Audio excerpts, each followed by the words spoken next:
ठाणे महानगरपालिकेमध्ये तब्बल 3 वर्षानंतर आता महापौर आणि उपमहापौर यांची वर्णी लागलेली आहे। ठाण्यामध्ये एससी प्रवर्गामधून महिला शर्मिला पिंपळकर यांची वर्णी लागली महापौरपदी, तर उपमहापौरपदी कृष्णा पाटील यांची वर्णी लागलेली आहे। त्यामुळे पूर्णतः ठाणे महानगरपालिकेमध्ये जो कारभार होता तो प्रशासकीय होता आणि आता कुठेतरी प्रशासकीय राजवटनंतर आता खऱ्या अर्थाने लोकप्रतिनिधी आता निवडून आले, तर सर्व महिला असतील पुरुष असतील या सर्व या ठिकाणी आता नगरसेवक जे आहेत ते महापौर कॅबिनेटमध्ये बसलेले आहेत। आणि याच ठिकाणी आपल्यासोबत जोडलेले माजी महापौर मीनाक्षी शिंदे। मॅडम, खेळीमेळीच्या वातावरणात सर्वच निवडणुका पार पडल्या, कसं बघतात महापालिकेत पुन्हा एकदा महिला महापौर दिलेल्या आहेत शिंदे साहेबांनी, आणि ती पण एक महिला?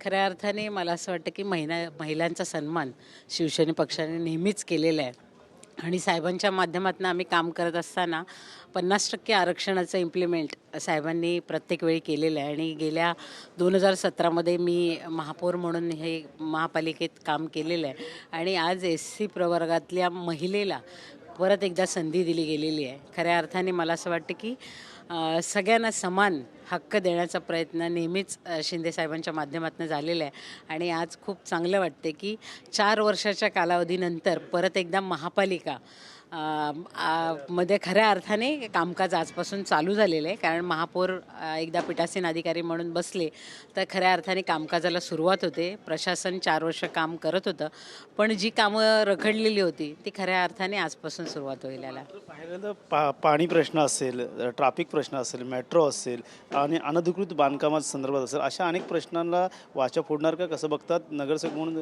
तुम्ही लक्षवेधी कशा प्रकारचे मांडले जातील आणि महापौरांकडनं देखील तुमच्याकडे देखील मोठे सल्ले त्यांना मिळणार आहे?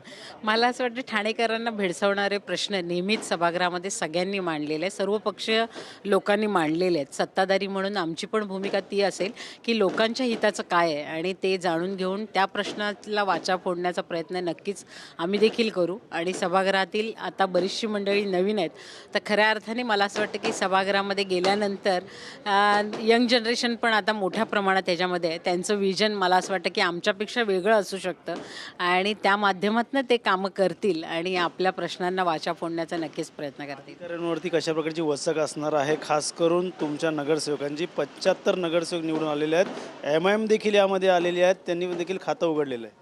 मला असं वाटतं की जी कामं होत नाही प्रशासनाकडनं तर त्यांच्यावर वचक ठेवणं फार गरजेचं आहे आणि ती भूमिका सगळ्यांचीच नेहमी राहिलेली आहे। कारण 2017ला तुम्ही बघितलं असेल ते मी महापौर असताना देखील प्रशासनावर तेवढी वचक ठेवलं होतं आणि त्यामुळे महासभा सुरळीत पार पडत होत्या।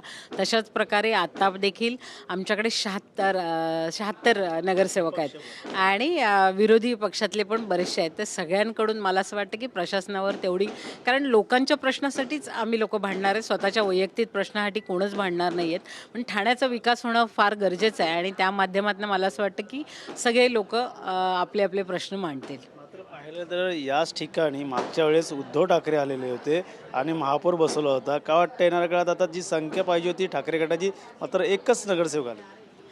ते मला असं वाटतं की ह्या घडामोडी झाल्या नसत्या तर कदाचित बिनविरोध महापौरासाठी ते परत एकदा ह्या महापालिकेत आले असते, पण ती संधी त्यांच्याकडनं हुकली आहे आणि साहेबांच्या माध्यमातून आता बिनविरोध महापौर बसतोय। ह्याचा पण आनंद आम्हाला आहे, कारण धनुष्यबाण आमच्याकडे आणि त्याच्यामुळे ते पक्षाचं जे चिन्ह आहे ते घेऊन आम्ही आमची घोडदौड तशीच सुरू ठेवलेली आहे साहेबांच्या माध्यमातून।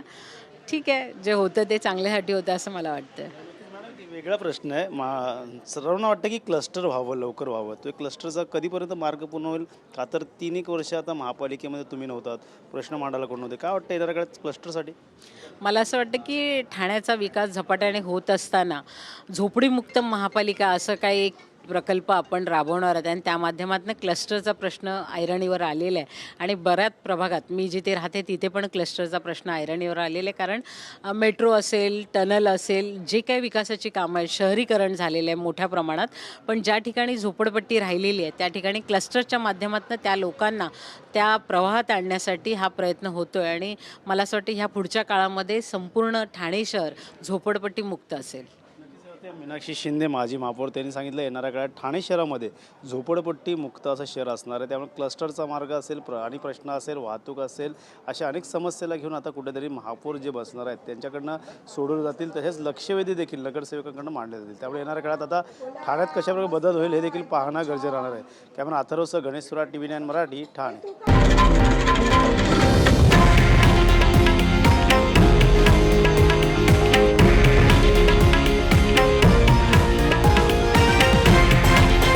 हे आहे देशातील नंबर 1 न्यूज नेटवर्क आणि आपण पाहत आहात TV9 मराठी, एकमेव.